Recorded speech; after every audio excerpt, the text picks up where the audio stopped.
জাতীয় থেকে আন্তর্জাতিক প্রান্তিক জনপদ থেকে নগর চারপাশ ঠিক কী ঘটছে এই মুহূর্তে এসব নিয়ে আয়োজন এখন চারদিক। পুরো আয়োজনের সঙ্গে আছি আমি সাজিদ আরাফাত। গণপ্রতিনিধিত্ব আদেশের খসড়া চূড়ান্ত করেছে নির্বাচন কমিশন। তাতে নির্বাচন বাতিলের বিষয়ে নির্বাচন কমিশনের ক্ষমতা বৃদ্ধির প্রস্তাব করা হয়েছে। এটা চূড়ান্ত হলে নির্বাচনে কোনো আসনের ভোট নিয়ে প্রশ্ন উঠলে ওই আসনের পুরো ভোট বাতিল করতে পারবে নির্বাচন কমিশন। সোমবার আগারগাঁওয়ে নির্বাচন ভবনে প্রধান নির্বাচন কমিশনার এএমএম নাসির উদ্দিনের সভাপতিত্বে অনুষ্ঠিত বৈঠকে রাজনৈতিক দল ও প্রার্থীর আচরণ বিধিমালা ২০২৫, পাশাপাশি গণপ্রতিনিধিত্ব আদেশ ১৯৭২ সংশোধন অধ্যাদেশ ২০২৫-এর খসড়া চূড়ান্ত করা হয়।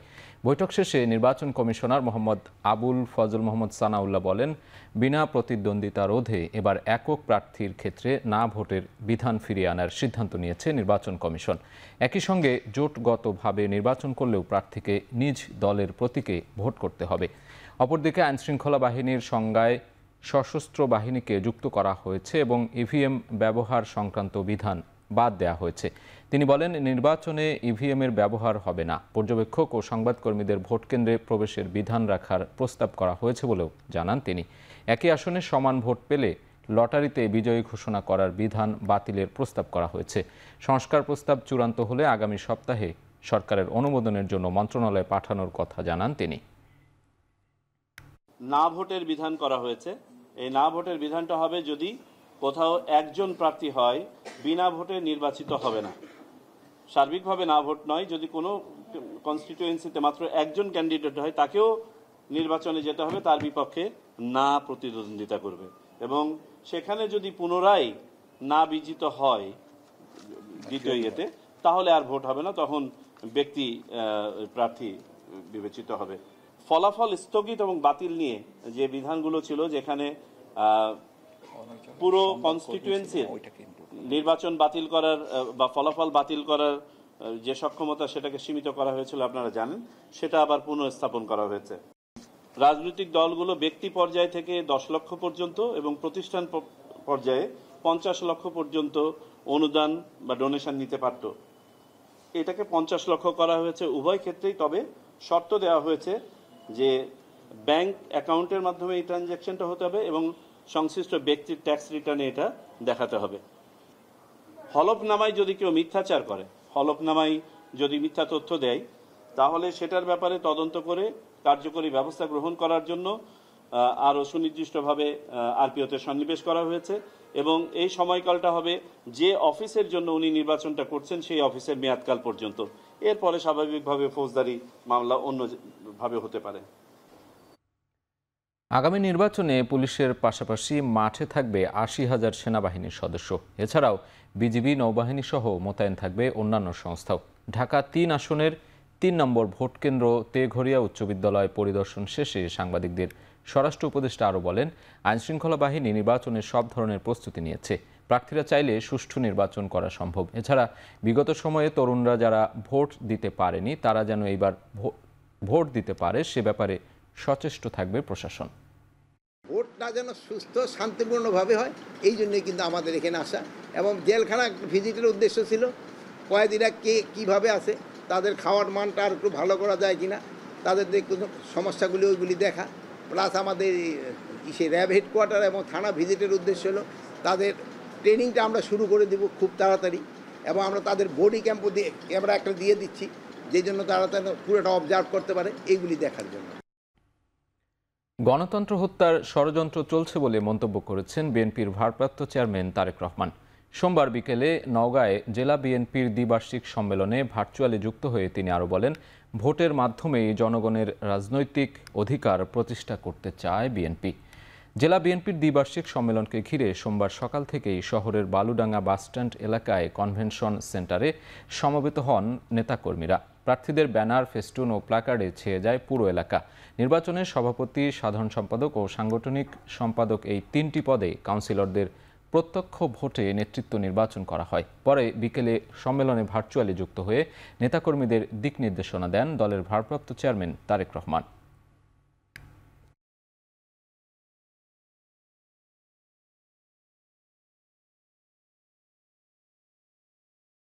দেশ যাতে গণতান্ত্রিক অবস্থায় ফিরে আসতে না পারে, মানুষের ভোটের অধিকার যাতে বাস্তবায়িত হতে না পারে সেইটাকেও ভুন্ডল করে দেওয়ার জন্য কিন্তু বিভিন্ন জায়গায় ষড়যন্ত্র চলছে, ষড়যন্ত্র শুরু হয়েছে।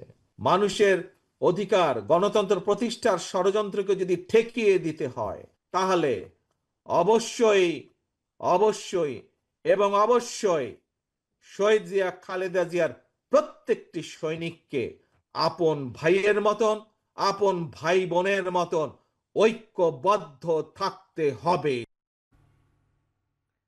জুলাই সনদ কার্যকর ও সংস্কার ছাড়া বাস্তবায়ন ছাড়া এনসিপি নির্বাচনে যাবে না বলে জানালেন দলটির সদস্য সচিব আক্তার হোসেন।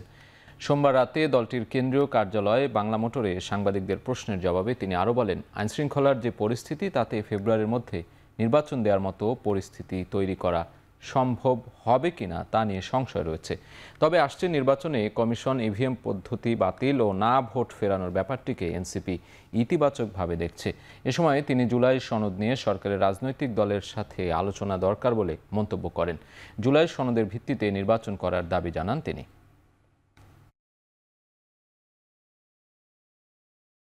সরাসরি ব্যালট পেপারে প্রার্থীদের তালিকা থাকবে বা সেখানে মার্কাগুলো থাকবে, যারা ভোটাররা আছেন তারা সেখানে ভোট প্রদান করবেন, এর মধ্য দিয়ে আসলে এটা হওয়া প্রয়োজন। ইভিএম বাতিল করা এবং না ভোটের অপশন যুক্ত করা সিদ্ধান্তকে আমরা ইতিবাচক হিসেবেই দেখি। বাংলাদেশে যাতে কার্যকরভাবে গণতন্ত্র আমরা চর্চা করতে পারি, যাতে কার্যকরভাবে এদেশের মানুষেরা তাদের গণতান্ত্রিক অধিকারগুলো প্রাপ্ত হন এবং একই সাথে যাতে জবাবদিহিতা নিশ্চিত করা সম্ভবপর হয়, এই কারণেই কিন্তু একটা নতুন রাজনৈতিক কাঠামোর মধ্য দিয়ে নতুন সংবিধানের কথা আমরা বলেছি।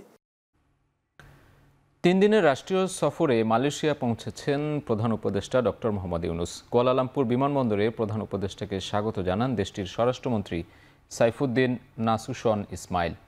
ডক্টর ইউনূসের সফর সঙ্গে হয়েছেন 4 উপদেষ্টা, প্রধান উপদেষ্টার বিশেষ দূত, বিডা চেয়ারম্যান, পররাষ্ট্র সচিব ও সরকারের ঊর্ধ্বতন কর্মকর্তারা। মঙ্গলবার স্থানীয় সময় সকাল 9টায় অন্তর্বর্তী সরকার প্রধানের সঙ্গে মালয়েশিয়ার প্রধানমন্ত্রী আনোয়ার ইব্রাহিমের বৈঠকের কথা রয়েছে। এ সময় সই হতে পারে প্রতিরক্ষা সহযোগিতা ও জ্বালানি খাতে সমঝোতা সহ 5টি সমঝোতা স্মারক। সফরে দেশটির একটি বিশ্ববিদ্যালয় থেকে সম্মানসূচক ডক্টর অফ ফিলোসফি ডিগ্রি গ্রহণ করবেন প্রধান উপদেষ্টা। এছাড়াও প্রবাসী কমিউনিটি নেতৃবৃন্দের সঙ্গেও একটি সভা অনুষ্ঠিত হবে।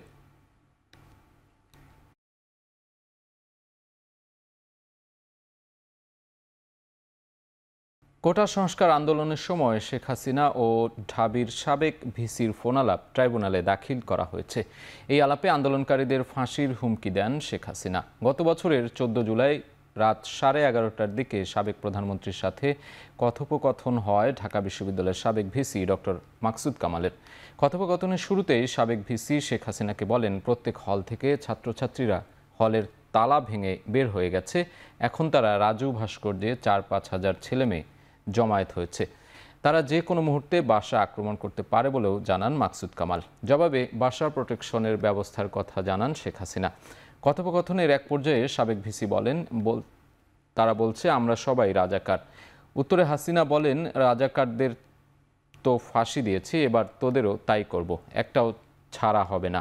ফোনালাপে সাবেক ভিসি মাকসুদ কামাল বলেন, ঝামেলাটা যাক, তারপর ধরে ধরে সবাইকে বিশ্ববিদ্যালয় থেকে বহিষ্কার করা হবে। কথোপকথনে রাষ্ট্রপতিকে 24 ঘন্টার আলটিমেটামকে শিক্ষার্থীদের বেয়াদবি বলে মন্তব্য করেন শেখ হাসিনা।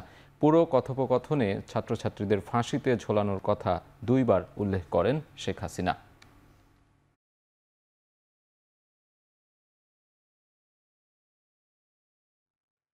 রাজুকের পূর্বাচলে নতুন শহর প্রকল্প প্লট দুর্নীতির 3 মামলায় শেখ হাসিনা পুত্র সজীব ওয়াজেদ জয়, কন্যা সাইমা ওয়াজেদ পুতুল সহ আসামিদের বিরুদ্ধে প্রথম দিনের সাক্ষ্য গ্রহণ শেষ হয়েছে। প্রথম দিন সাক্ষ্য দিয়েছেন দুদকের 3 কর্মকর্তা সালাউদ্দিন আফনান জান্নাত কেয়া ও SM রাশিদুল ইসলাম।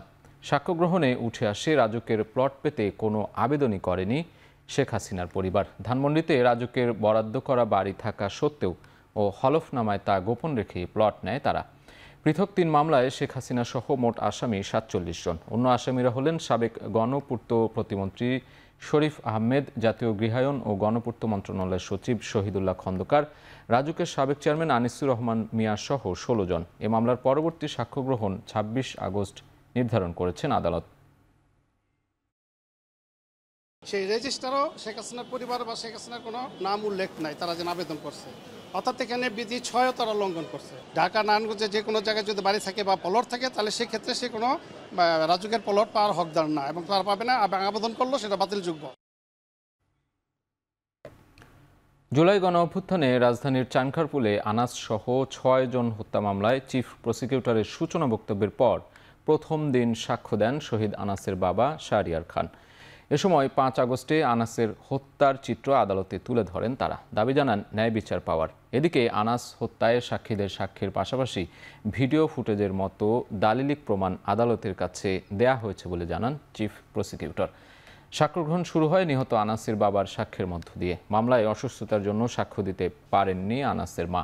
সোমবার সকালে কনস্টেবল সুজন সহ 4 আসামিকে ট্রাইব্যুনালে হাজির করা হয়। বিচারপতি মোহাম্মদ গোলাম মর্তুজা মজুমদারের নেতৃত্বাধীন 3 সদস্যের ট্রাইব্যুনাল 1 সাক্ষ্য গ্রহণ শুরু হয়। 8 আসামির মধ্যে শাহবাগ থানার বরখাস্ত সাবেক ওসি আরশাদ হোসেন, কনস্টেবল মোহাম্মদ সুজন মিয়া, ইমাজ হোসেন ইমন ও নাসিরুল ইসলাম গ্রেপ্তার আছেন। এর মাধ্যমে শেখ হাসিনার মামলার পর জুলাই গণ অভ্যুত্থানে দ্বিতীয় কোনো মামলায় সাক্ষ্য গ্রহণ শুরু হলো।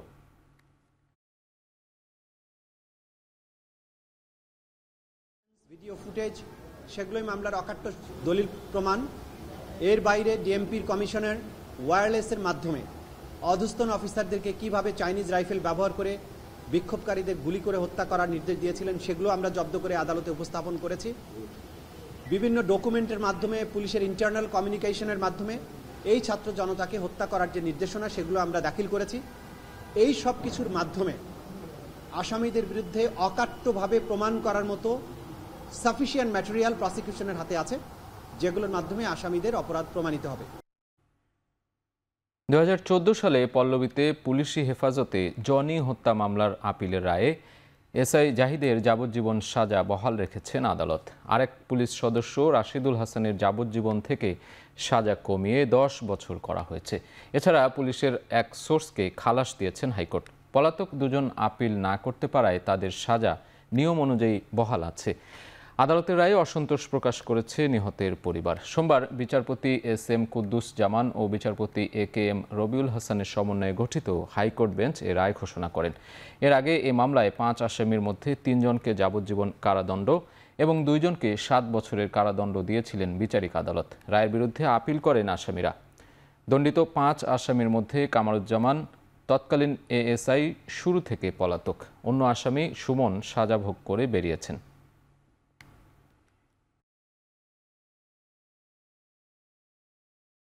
আজকে মহামান্য হাইকোর্ট রায় প্রদান করেছেন। উক্ত রায়ে এসআই জাহিদুর রহমানের সাজা বহাল রেখেছেন।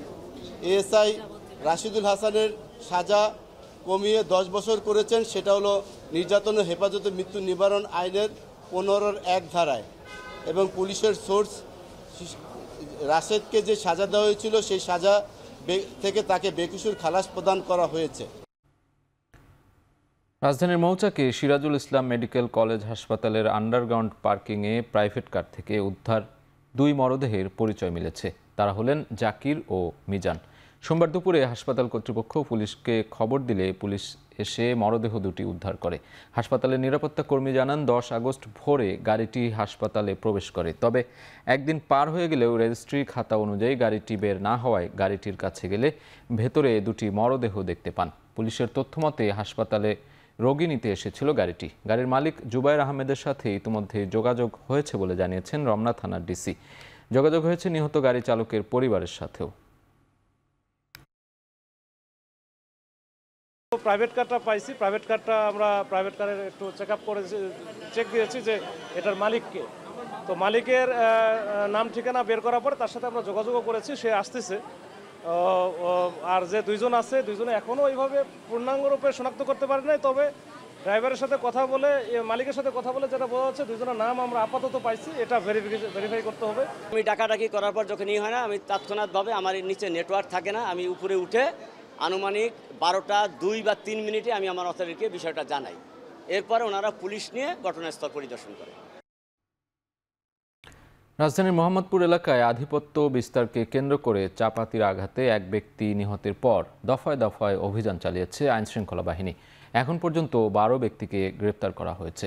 পুলিশ এবং প্রত্যক্ষদর্শীরা জানান, রোববার রাতে ককটেল বিস্ফোরণের মধ্য দিয়ে ঘটনার সূত্রপাত হয়। পরে সোমবার দুপুরে আধিপত্য বিস্তার নিয়ে দুই গ্রুপের মধ্যে কথা কাটাকাটি শুরু হয়। এক পর্যায়ে শাহ আলম নামে এক কিশোরকে চাপাতি দিয়ে গলায় আঘাত করে অন্য পক্ষ। আহত অবস্থায় তাকে সোহরাওয়ার্দী হাসপাতালে নেওয়া হলে চিকিৎসাধীন অবস্থায় তার মৃত্যু হয়। এই ঘটনার প্রেক্ষিতে বিকাল 4টার দিকে মোহাম্মদপুরের জেনেভা ক্যাম্পে অভিযান শুরু করে পুলিশ। এ ঘটনায় একটি বিস্ফোরক মামলা হয়েছে।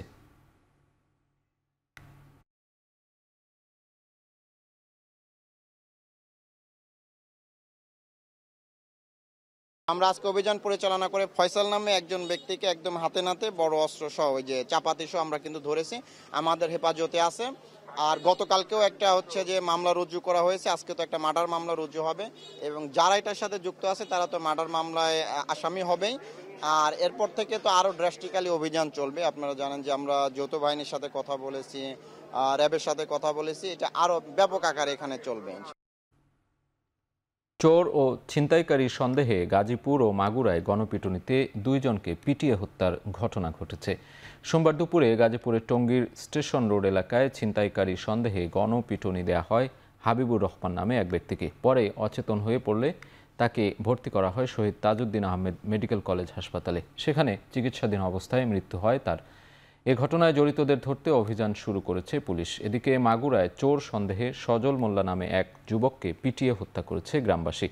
রোববার রাতে মাগুরা সদর উপজেলার আলাইপুর গ্রামে এ ঘটনা ঘটে। পরে চিকিৎসাধীন অবস্থায় মৃত্যু হয় সজলের। এদিকে হত্যার ঘটনায় 3 জনকে আটক করেছে পুলিশ। পরিবারের দাবি, বাড়ি থেকে ডেকে নিয়ে হত্যা করা হয়েছে সজলকে।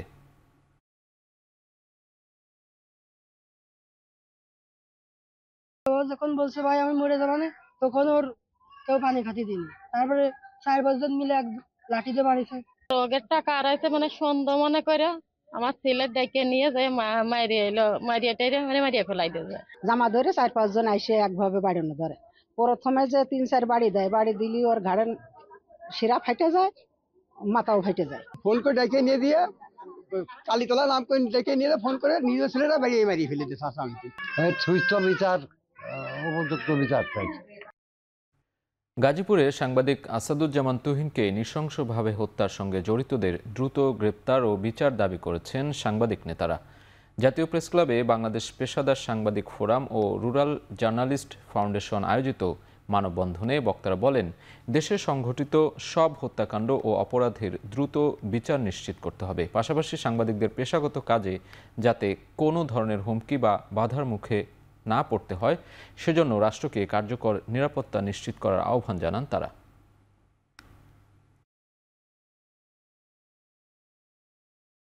সাগররুনি থেকে আসাদুজ্জামান তুহিন আজ পর্যন্ত আমরা রেহাই পাইনি। আমাদের প্রশ্ন, কতদিন চলবে আর এই অপমৃত্যু আর পরিকল্পিত হত্যাকাণ্ড? রুরাল জার্নালিস্ট ফাউন্ডেশন আয়োজিত এই শোকসভায় আমরা দৃঢ় চিত্তে বলতে চাই, তুহিন হত্যার বিচার চাই। এইটি হলো আসল উপপাদ্য। এদিকে গাজীপুরে সাংবাদিক তুহিন হত্যা মামলায় গ্রেপ্তার হওয়া শাহজালাল আদালতে 164 ধারায় স্বীকারোক্তিমূলক জবানবন্দি দিয়েছেন। সোমবার দুপুরে গাজীপুর চিফ মেট্রোপলিটন ম্যাজিস্ট্রেট আদালত 3-এ জবানবন্দি দেন তিনি। মামলার তদন্তকারী কর্মকর্তা জানান, 2 দিনের রিমান্ড শেষে দুপুরে 7 আসামিকে হাজির করা হয় আদালতে। পরে শাহজালাল সাংবাদিক তুহিন হত্যার সঙ্গে জড়িত থাকার কথা স্বীকার করে জবানবন্দি দেন। তবে এ মামলায় গ্রেপ্তার হওয়া বাকি 6 আসামি জবানবন্দি দেননি। পরে তাদেরকে কারাগারে পাঠানোর আদেশ দিয়েছেন আদালত। গত বৃহস্পতিবার রাতে গাজীপুরের চান্দনা চৌরাস্তা এলাকায় কুপিয়ে হত্যা করা হয় তুহিনকে।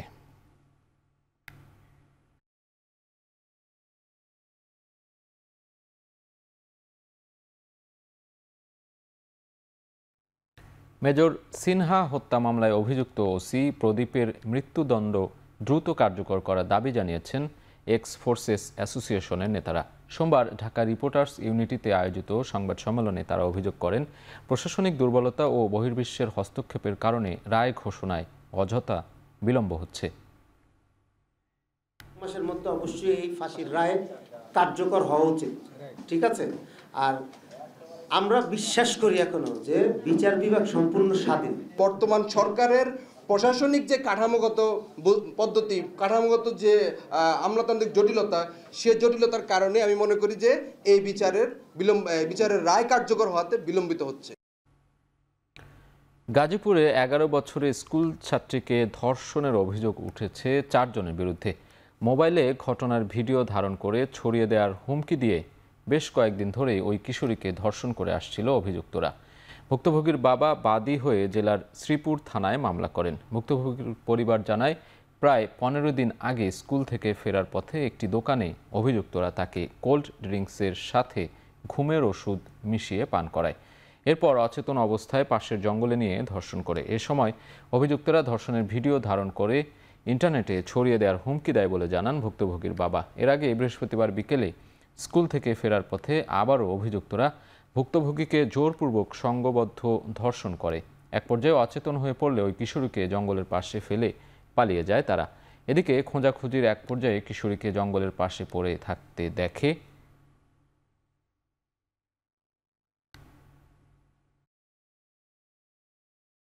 ছোট একটা বাচ্চার সাথে যে এরকম একটা আচরণ করলো, এই আচরণের সুস্থ আমরা একটা বিচার চাই। কারণ আমাদেরও ছেলে মেয়ে আছে, ওরা বড় হইতেছে, ওদের সাথে যে এরকম ঘটনা ঘটবে না তার কোনো নিশ্চয়তা আমাদের নাই। তারা 4 জন এই নাবালক মেয়েটারে একের পর এক দর্শন করে গেছে এবং তার বাবা এই ব্যাপারে থানার আশ্রয় নিছে। তারা শিশুকে ইউটিলাইজ করে ব্ল্যাকমেইল করে দর্শন করেছে। সকালে বিচার কামনা করি। কাউরায় একটি ধর্ষণের ঘটনা ঘটেছে। এর পরিপ্রেক্ষিতে মোস্তফা একটি অভিযোগ দায়ের করে অভিযোগের প্রেক্ষিতে থানায় নিয়মিত মামলা রুজু করা হয়েছে। আসামিদেরকে গ্রেপ্তারের জন্য বিভিন্ন স্থানে অভিযান পরিচালনা করা হয়েছে। মাদারীপুরে লিফলেট বিতরণকালে বিএনপি নেতাকর্মীদের ওপর জয় বাংলা স্লোগান দিয়ে হামলার অভিযোগ উঠেছে। সোমবার রাত 8টার দিকে শিবচরের চর শ্যামাইল এলাকায় এ হামলার ঘটনা ঘটে। পুলিশ ও স্থানীয়রা জানান, সন্ধ্যার পর বিএনপি নেতাকর্মীরা তারেক রহমান ঘোষিত 31 দফার লিফলেট বিতরণ করছিলেন। এ সময় শিবচর পৌরসভার চরশ্যামাইল এলাকায় চেয়ারম্যান বাবুল ফকিরের ছেলে সুমন ফকিরের সাথে কথা কাটাকাটি হলে এক পর্যায়ে লিফলেট বিতরণকারীদের উপর স্থানীয় আওয়ামী লীগের নেতাকর্মীরা হামলা চালায় বলে অভিযোগ ভুক্তভোগীদের। হামলায় আহত হন অন্তত 20 জন। ভাঙচুর করা হয় 5টি মোটরসাইকেল। পরে আহতদের উদ্ধার করে শিবচর উপজেলা স্বাস্থ্য কমপ্লেক্সে ভর্তি করা হয়। এর মধ্যে কয়েকজনকে উন্নত চিকিৎসার জন্য ঢাকায় পাঠানো হয়। খবর পেয়ে শিবচর থানা পুলিশ ঘটনাস্থল গিয়ে পরিস্থিতি নিয়ন্ত্রণে আনে।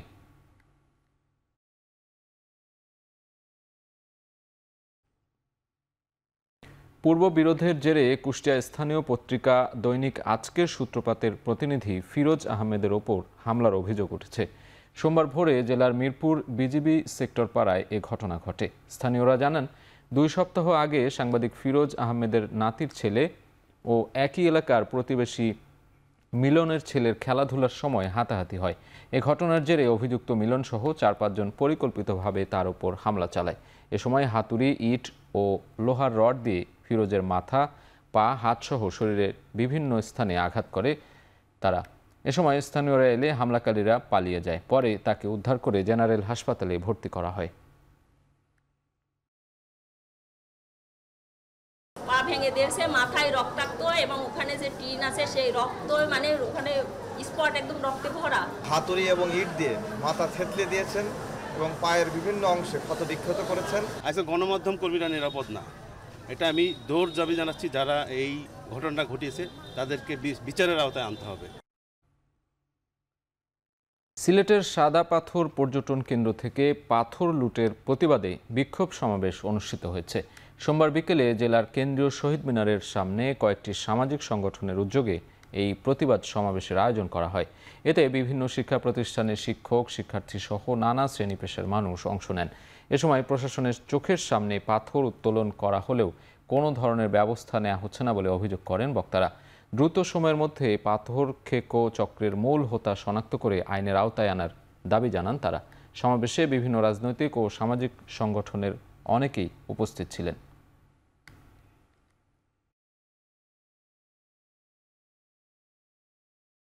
নতুন রাজনৈতিক দল হিসেবে এনসিপিকে ব্যবহার করছে কয়েকটি রাজনৈতিক দল, এমন অভিযোগ করেছেন বিএনপির যুগ্ম মহাসচিব শহীদউদ্দিন চৌধুরী এনি। সোমবার দুপুরে জাতীয় প্রেস ক্লাবে এক আলোচনা সভায় তিনি বলেন, 5 আগস্টের পর থেকেই অনেকেই অর্থের লোভে পড়েছে। তাদেরও করুণ পরিণতি হবে। সংস্কার প্রক্রিয়া বিলম্ব হলে ফ্যাসিবাদ ফিরে আসার ঝুঁকি তৈরি হতে পারে। এ সময় বিপ্লবী ওয়ার্কার্স পার্টির সাধারণ সম্পাদক সাইফুল হক অভিযোগ করে বলেন, তরুণদের সম্ভাবনা নষ্ট করছে সরকার।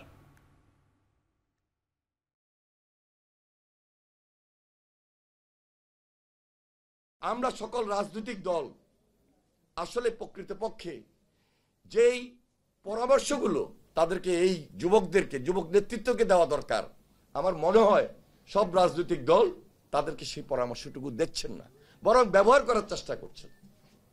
যার কারণে আজকে 1 বছরের মাথায় কিছুটা হতাশার সৃষ্টি হতবা হয়েছে, কিন্তু এটা থাকবে না।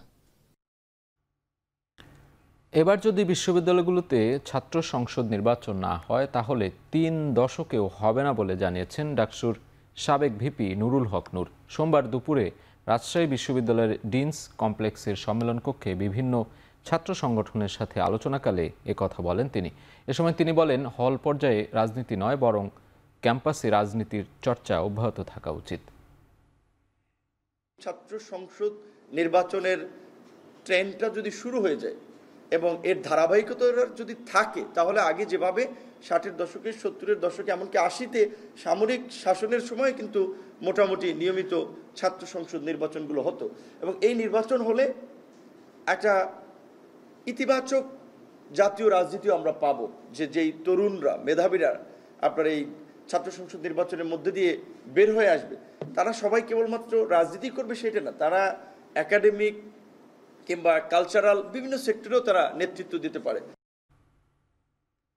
বর্তমান আইনশৃঙ্খলা পরিস্থিতি নির্বাচনের জন্য উপযুক্ত নয়। নির্বাচন অনুষ্ঠিত হওয়ার আগেই সকল বাহিনীর সমন্বয়ে স্পেশাল ফোর্স গঠনের দাবি জানিয়েছেন ইসলামী আন্দোলন বাংলাদেশের যুগ্ম মহাসচিব ও মুখপাত্র মাওলানা গাজী আতাউর রহমান। সোমবার সকালে গাজীপুর প্রেস ক্লাবে আয়োজিত সংবাদ সম্মেলনে একথা জানান তিনি। এই আইন শৃঙ্খলার যে অবস্থা, এতে করে আমরা নির্বাচনী কর্মকাণ্ড সঠিকভাবে করতে পারবো কি পারবো না, এ নিয়ে আমাদের মধ্যে শঙ্কা তৈরি হয়েছে। সকল বাহিনী মিলে সমন্বিত উদ্যোগ নিয়ে এবং যথাযথভাবে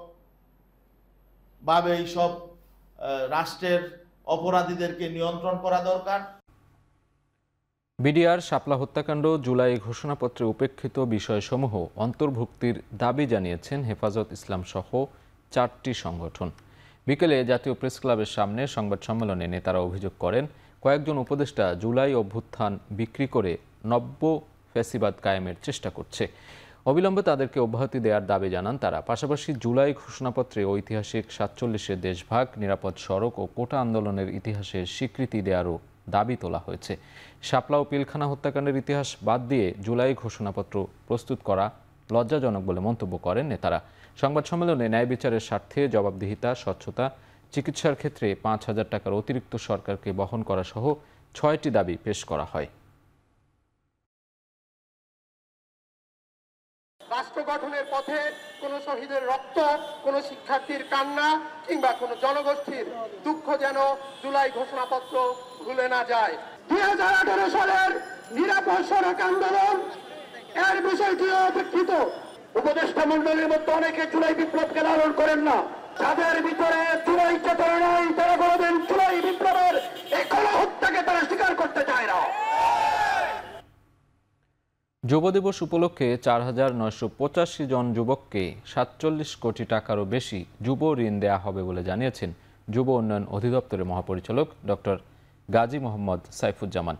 দুপুরে সচিবালয়ে সংবাদ সম্মেলনে এই তথ্য জানান তিনি। সংবাদ সম্মেলনে ডক্টর গাজী মোহাম্মদ সাইফুজ্জামান বলেন, আগামী 12 আগস্ট জাতীয় ও আন্তর্জাতিক যুব দিবস উদযাপন করা হবে। এবছর জাতীয় ও আন্তর্জাতিক যুব দিবসের প্রতিপাদ্য নির্ধারণ করা হয়েছে প্রযুক্তি নির্ভর যুব শক্তি, বহুমাত্রিক অংশীদারিত্বে অগ্রগতি। তিনি জানান, প্রতি বছরের মতো এবছরেও যুব কার্যক্রমে শ্রেষ্ঠত্বের স্বীকৃতিস্বরূপ জাতীয় যুব দিবসে যুব পুরস্কার প্রদান করা হবে।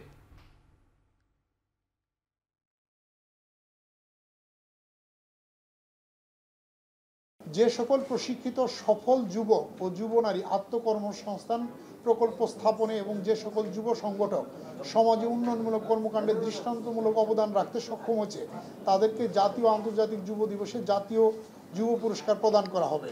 এবছর জাতীয় যুব দিবস উপলক্ষে আত্মকর্মসংস্থান প্রকল্প স্থাপনে 4,985 জন যুবককে 47,26,14,০০০ টাকা যুব ঋণ প্রদান করা হবে। সড়ক পরিবহন আইন 2018 বাতিলের দাবিতে চট্টগ্রামে মানববন্ধন করেছে পুরাতন গাড়ি ব্যবসায়ীরা। সোমবার সকালে চট্টগ্রাম প্রেস ক্লাবের সামনে মানববন্ধন ও সমাবেশে যোগ দেন গাড়ি ব্যবসায়ী ও চালক সমিতির নেতারা। মানববন্ধনে বক্তারা বলেন, এই সড়ক আইন অনুসারে পুরাতন গাড়ি ব্যবসায়ীদের মালিকানা পরিবর্তনের সময় অগ্রিম আয়কর দিতে হবে, যা গ্রহণযোগ্য নয়। এছাড়া গাড়ির ইকোনমিক লাইফলাইন বৃদ্ধি ও পরিবেশ সারচার্জ বাতিলের দাবি জানান তারা। চালক সমিতির নেতারা বলেন, সড়কে গাড়ি নামালে নিয়মিত নানা রকম চাঁদা দিতে হচ্ছে। সরকার পরিবর্তন হলেও চাঁদা দেওয়ার নিয়মে পরিবর্তন হয়নি। ভ্যাট ট্যাক্স বাড়লে জীবন জীবিকার উপর প্রভাব পড়বে বলে দাবি করেন তারা।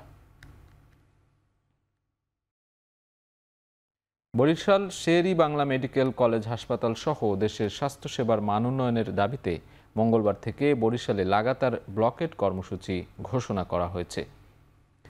সোমবার বিকেল 4টায় পূর্ব ঘোষিত আলটিমেটাম শেষ হলে সংবাদ সম্মেলনে এই ঘোষণা দেন আন্দোলনের সমন্বয়ক মহিউদ্দিন রনি। গত 15 দিন ধরে বরিশাল শের-ই-বাংলা মেডিকেল কলেজ হাসপাতাল সহ সকল সরকারি হাসপাতালের স্বাস্থ্য সেবা উন্নয়নের দাবিতে ছাত্র জনতার ব্যানারে আন্দোলন চলছে। এরই অংশ হিসেবে দুপুরেও মহাসড়ক অবরোধ করে বরিশাল ব্লকেট কর্মসূচি পালন করা হয়। এদিকে শের-ই-বাংলা মেডিকেল কলেজ হাসপাতালের পরিচালক বলেছেন, সমস্যার সমাধানে স্বাস্থ্য উপদেষ্টা সচিব সহ ঊর্ধ্বতন কর্মকর্তারা ইতিবাচক, তবে সব প্রক্রিয়া শেষ করতে কমপক্ষে 5 থেকে 6 মাস সময় লাগবে।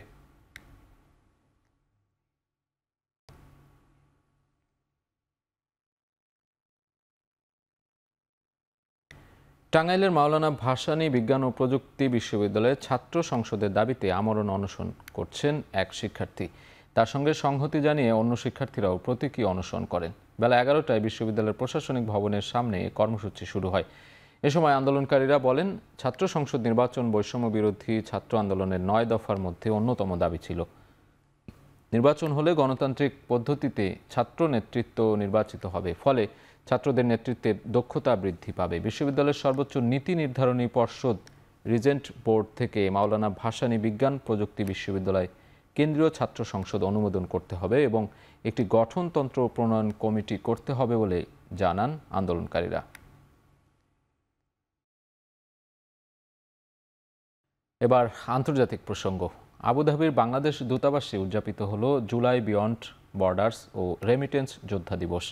রোববার দূতাবাসের হল রুমে আলোকচিত্র, গ্রাফিতি প্রদর্শনী ও আলোচনা সভার আয়োজন করা হয়। এতে সভাপতিত্ব করেন দেশটিতে নিযুক্ত বাংলাদেশের রাষ্ট্রদূত তারেক আহমেদ। অনুষ্ঠানে 2024-এর জুলাই আন্দোলনের ওপর নির্মিত প্রামাণ্যচিত্র জুলাই অনির্বাণ প্রদর্শিত হয়। এ সময় প্রবাসী কর্মী, রেমিটেন্স যোদ্ধা, বাংলাদেশ কমিউনিটির নেতৃবৃন্দ, সাংবাদিক, পেশাজীবী, ব্যবসায়ী প্রতিনিধি ও দূতাবাসের কর্মকর্তা কর্মচারীবৃন্দ উপস্থিত ছিলেন। বাংলাদেশের ভাবমূর্তি উজ্জ্বল করতে প্রবাসীদের প্রতি আহ্বান জানান রাষ্ট্রদূত। আমার ছেলেপেলেরা 1 বছর আগে যে আশা আকাঙ্ক্ষা নিয়ে দেশের জন্য তাদের জীবন বিসর্জন দিয়েছে, তাদের দোহাই দিয়ে বলছি, আসুন আমরা শপথ করি যে আমরা নিজে আগে সংশোধন হব এবং তারপরে আমরা সমাজ সংশোধনের জন্য কাজ করব, তারপরে আমরা দেশ গড়ার জন্য কাজ করব। আমাদের লড়াই এখন সংবিধান বাঁচানো ও এক ব্যক্তির এক ভোটের লড়াইয়ে পরিণত হয়েছে। পুলিশি আটক থেকে মুক্ত হবার পর এমনটাই দাবি করেছেন রাহুল গান্ধী। এর আগে সোমবার স্বচ্ছ ভোটার তালিকা চেয়ে নির্বাচন কমিশন বরাবর মার্চ করার সময় আটক হন ভারতের পার্লামেন্টের বিরোধী দলীয় নেতা রাহুল গান্ধী ও প্রিয়াঙ্কা গান্ধী সহ 30 আইন প্রণেতা। স্থানীয় সময় সকালে রাহুল গান্ধীর নেতৃত্বে পার্লামেন্ট থেকে ইসি বরাবর মার্চ করেন তারা। এ সময় ইসির বিরুদ্ধে 2024 সালে বিহার লোকসভা নির্বাচনে ভোটার তালিকা জালিয়াতির অভিযোগ তোলা হয়। র্যালি নিয়ে নির্বাচন কমিশনের সামনে এলে পুলিশি বাধায় পড়েন বিক্ষোভকারীরা। এক পর্যায়ে রাস্তায় বসে পড়েন কংগ্রেসের নেতাকর্মীরা। সে সময় অনেকে পুলিশের ব্যারিকেডের ওপরে উঠে যেতে দেখা যায়। গাজায় আল জাজিরার সাংবাদিক আনাস আল শরীফ ও মোহাম্মদ ক্রিকে সহ কাতার ভিত্তিক সংবাদ মাধ্যমটির 5 কর্মীকে হত্যা করেছে ইসরায়েলি সেনাবাহিনী। আল শিফা হাসপাতালের প্রধান ফটকের বাইরে সাংবাদিকদের জন্য স্থাপন করা একটি তাঁবুতে চালানো হামলা তারা নিহত হন বলে নিশ্চিত করেছে আল জাজিরা। ইসরায়েলি সেনাবাহিনী এক বিবৃতিতে হত্যার দায় স্বীকার করেছে। তবে ইসরায়েলের দাবি, আল শরীফ হামাসের একটি সশস্ত্র ইউনিটের নেতৃত্ব দিয়েছিলেন এবং সেখান থেকে ইসরায়েলের বিরুদ্ধে রকেট হামলার পরিকল্পনা করা হতো। 2023 সালের 7 অক্টোবর থেকে গাজায় যুদ্ধ শুরু হওয়ার পর থেকেই ইসরায়েল নিয়মিতভাবে ফিলিস্তিনি সাংবাদিকদের বিরুদ্ধে হামাসের সদস্য হওয়ার অভিযোগ করে আসছে। ইসরায়েলি হামলায় গাজায় মোট প্রাণহানি 61,400 ছাড়িয়েছে। অনাহারে 217 জনের মৃত্যুর মধ্যে শতাধিকই শিশু। এদিকে জাতিসংঘের নিরাপত্তা পরিষদের জরুরি অধিবেশনে গাজা শহর দখলে ইসরায়েলি পরিকল্পনার নিন্দা জানিয়েছেন বিভিন্ন দেশের প্রতিনিধিরা।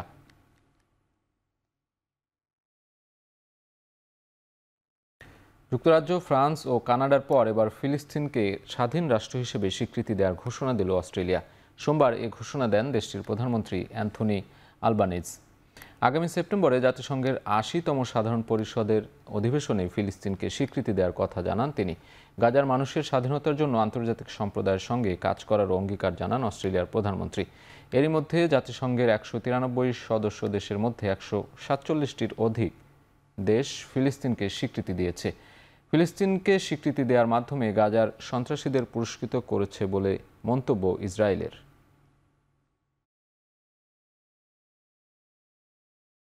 The 80th session of the United Nations General Assembly in September, Australia will recognise the State of Palestine.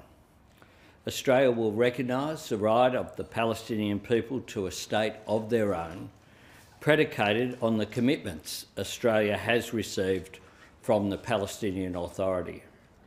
We will work with the international community to make this right a reality.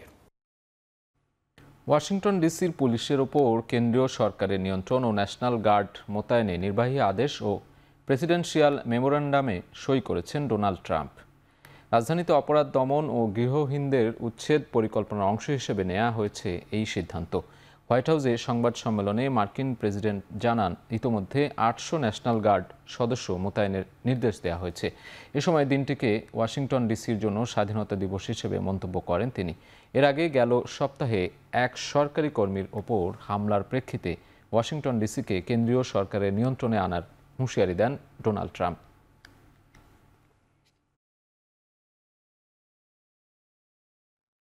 শুল্ক ইস্যুতে আদালত ট্রাম্পের বিরুদ্ধে রায় দিলে বা প্রেসিডেন্টের ক্ষমতা খর্ব করলে 1929 সালের মতো মহামন্দায় পড়বে যুক্তরাষ্ট্রের অর্থনীতি।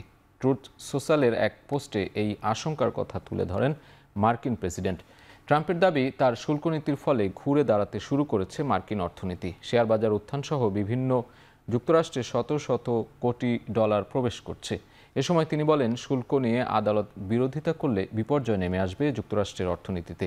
শুধু তাই নয়, এমন পরিস্থিতি সৃষ্টি হলে সেখান থেকে আর ঘুরে দাঁড়াতে পারবে না যুক্তরাষ্ট্র, যা ধীরে ধীরে মহামন্দার দিকে নিয়ে যাবে। গেল মে মাসে আন্তর্জাতিক বাণিজ্য আদালতে রায় দেয়, বিদেশি পণ্যে ব্যাপক হারে শুল্ক আরোপ করে নিজের আইনি ক্ষমতার সীমা লঙ্ঘন করেছেন ট্রাম্প।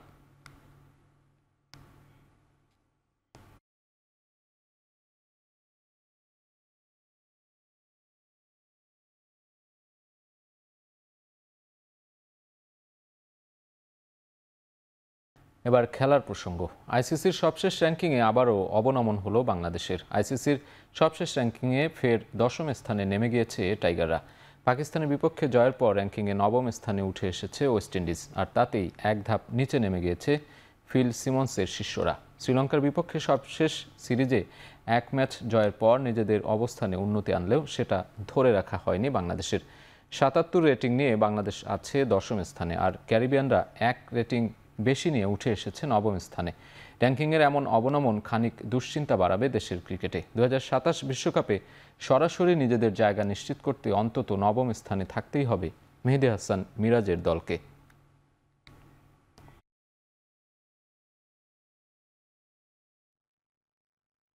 কিছুদিন আগে বিসিবির কাছ থেকে 46 কোটি টাকার লিগ্যাল নোটিশ পায় বিপিএল এর ফ্র্যাঞ্চাইজি চিটাগাং কিংস। বিপিএল ও বিসিবির দেনা পাওনা নিয়ে এবার কথা বলেছেন দলটির মালিক সামির কাদের চৌধুরী।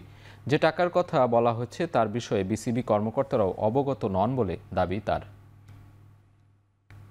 এই ফিগারটা 46 কোটি টাকার, এটা না ওনাদের কাছে কোনো জবাব আছে, না আমার কাছেও কোনো জবাব আছে, কিন্তু বাজারে কিন্তু ঘুরছে 46 কোটি টাকার। এই ফিগারটা কোথা থেকে আসছে এটা কারো কাছে কোনো উত্তর নেই। বাংলাদেশ ক্রিকেট বোর্ডের কাছেও এটা আপনাদের সামনে হয়তো বা জিজ্ঞেস করা হয়েছে, এটার কোনো উত্তরই নেই, আমার কাছেও নেই। আনফর্চুনেটলি এটার উত্তরটা আমিও আপনাদেরকে দিতে পারছি না। টাকা তো আমার অবশ্যই দেওয়া হয়েছিল শুরুতে, যেহেতু উনি চলে গিয়েছিলেন এটা নিয়ে একটা কমিউনিকেশন গ্যাপ হয়ে গিয়েছিল। পেমেন্ট এখনও কিছু ডিউ আছে। সকালেও আমার একজন বিপিএল গভর্নিং কাউন্সিলের একজনের সাথে আলাপ হয়েছে, তখন উনি আমাকে ইনশিওর করেছে যে এটা শিগগিরই লিগ্যাল টিমরা বসে সমাধান করবে। 9 সেপ্টেম্বর থেকে শুরু এশিয়া কাপ। তার আগে ক্রিকেটারদের ফিটনেস নিয়ে সমস্যায় ভারতীয় দল। কয়েকদিন আগে ফিটনেস পরীক্ষা দিয়েছেন শ্রেয়াস আয়ার, এবার পালা হার্দিক পান্ডিয়ার। হার্দিকের পাশাপাশি ভারতের টি-20 দলের অধিনায়ক সূর্যকুমার যাদবের ফিটনেস নিয়েও সংশয় রয়েছে। 11 ও 12 আগস্ট বেঙ্গালুরুতে জাতীয় ক্রিকেট একাডেমিতে ফিটনেস পরীক্ষা দেবেন হার্দিক। জুন মাসে জার্মানির মিউনিখে স্পোর্টস হার্নিয়া অস্ত্রোপচার হয়েছে সূর্যের। এখনও পুরো সুস্থ হননি তিনি। অন্তত 1 সপ্তাহ সেখানে থাকতে হবে ভারত অধিনায়ককে। সেখানেই মেডিকেল দল তার উপর নজর রাখছে। হার্দিক ও সূর্য এখনও পুরো সুস্থ না হওয়ায় এশিয়া কাপের দল নির্বাচন করতে পারছে না ভারত। 9 থেকে 28 সেপ্টেম্বর সংযুক্ত আরব আমিরাতে হওয়ার কথা এবারের এশিয়া কাপ।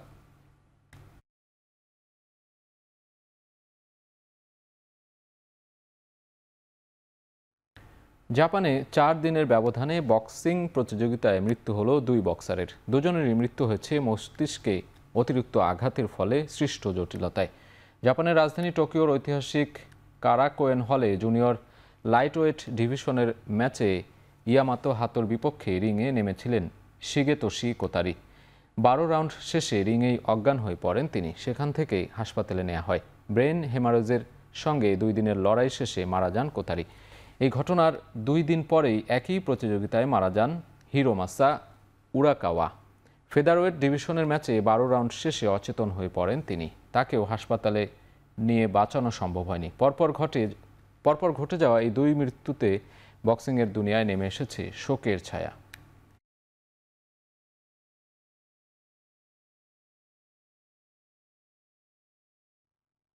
শেষ করছি এখন চারদিক। এখন টেলিভিশন ওয়েবসাইটে দেখতে ভিজিট করুন www.ekhon.tv। এছাড়া ফেসবুকে দেখতে ভিজিট করুন facebook.com/tv.ekhon। ইউটিউবে দেখতে ভিজিট করতে পারেন youtube.com/c/ekhon tv।